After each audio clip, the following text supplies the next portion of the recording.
says Egypt appears to have taken the lead in bringing in this pagan symbol originally, via from Babylon.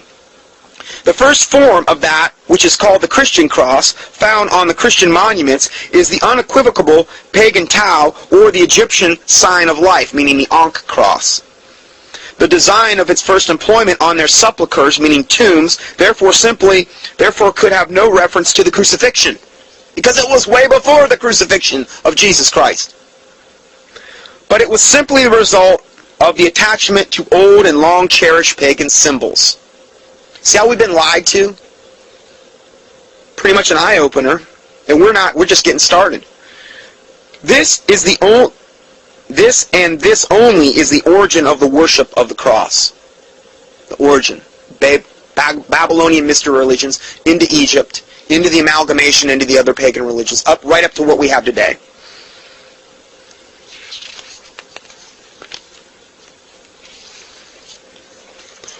Okay, so I'm going to go to the start of this book now. And I'm not going to, obviously, we're just going to try to really hit the high points in the book. This is the foreword to this particular book. As many have suspected, there is much more to the true authentic history of the Christian religion than what we had originally been told. Some claims regarding the church's history are accurate, some are not. The most extreme claims against the religion came from the atheist camp and often remained unproved. But this book is completely different. It comes from a devout Christian, Henry Dana Ward, a believer in Christ who backs himself up with scholarly research and facts. Why then was this book written if it goes against the traditional beliefs and acceptance? It is because the traditional beliefs surrounding the cross and its worship are wrong. It took time for us to eventually accept the cross in its current form and to worship it, and according to Ward, this was a pagan symbol that should have never been adopted. Idols were not to be worshipped by the earliest of Christians, and the cross was no exception to this rule. Not worshipping the cross is consistent with early Christianity and is not heretical. Its lack of worship is part of Christianity's foundational beliefs.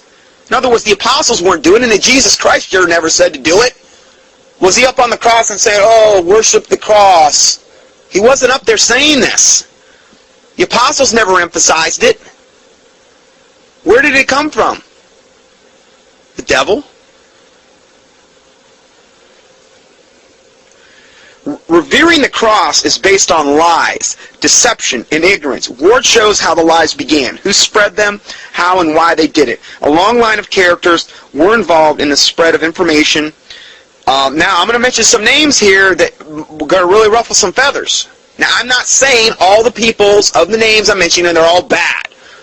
Okay, remember, we see through a glass but darkly. Okay, but some of the names that they mention here that started this in its infancy: Barnabas, Nicodemus, Justin Martyr, Tertullian, Cyprian, and others. And I'm going to give you the quotes. I'm not going to give you all the quotes because it'd be too voluminous. But I'm going to give you some of the quotes out of their own writings. And you'll see how this got woven into what it is today. It didn't start out real blatant, but it was subtle, like the beast of the field, like the serpent. Ward also supplies a list of more reputable theological leaders in the early documents that give no mention of the cross as being important to the faith during the early formative years of Christianity. These people and scriptures would have never omitted such a vital truth.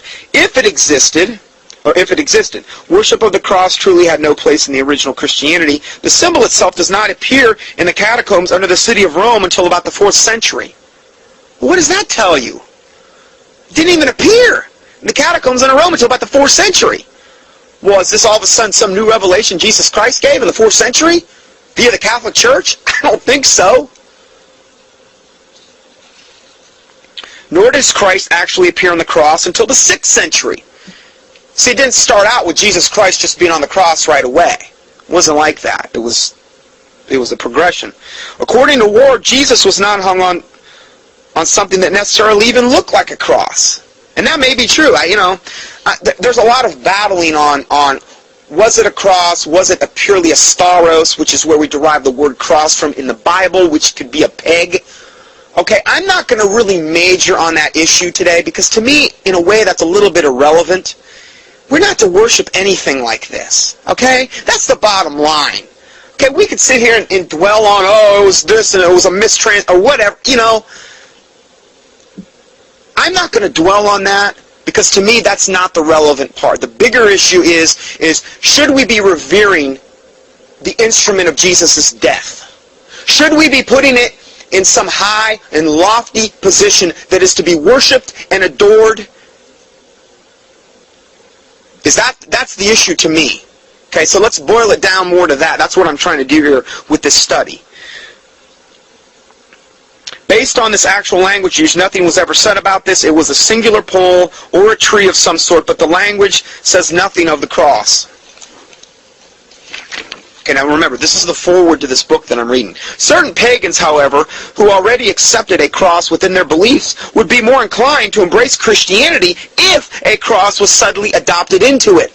The very reason it was already done, and to defile Christianity.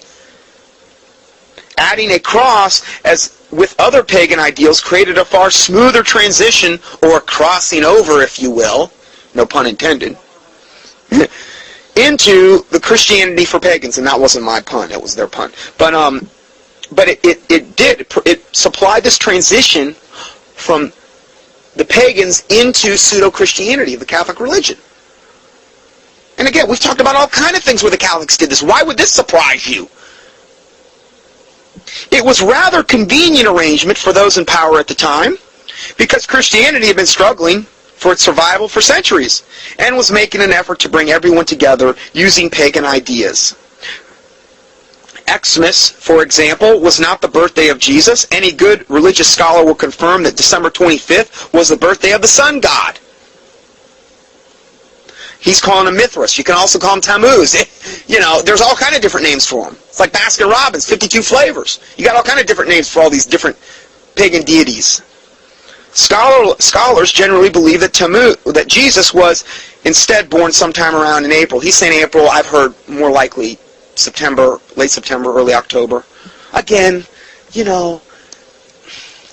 I'm not gonna major on those types of issues. I just refuse. I really do.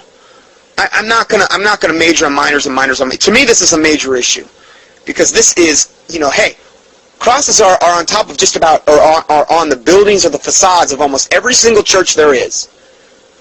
They're on the Bibles. People are wearing them.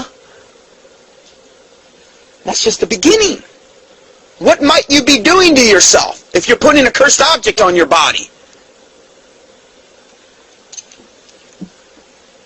Is there any New Testament precedent for this? Did Jesus go around wearing a cross? Did the apostles go around with gold crosses? Hey, man, yeah. But you know what I see? I see people that are totally pagan and totally heathen. They got no problem. I had a friend, my best friend in college when I wasn't even saved. His name was Greg. He was Italian. He had this big gold cross. He never, ever, ever went to church.